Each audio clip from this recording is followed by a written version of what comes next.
जय हिंद। मी बहुजन विकास अभियानाचा प्रमुख संजय कुमार। नरसापूर अत्याचार प्रकरणातील भीमराव कांबळे या आरोपीला काल फाशी शिक्षा झाली।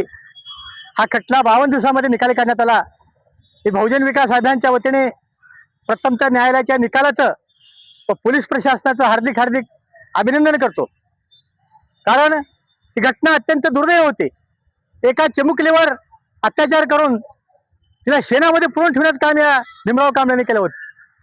अशी घाण महाराष्ट्रात नकोच आहे, देशामध्ये नको आहे।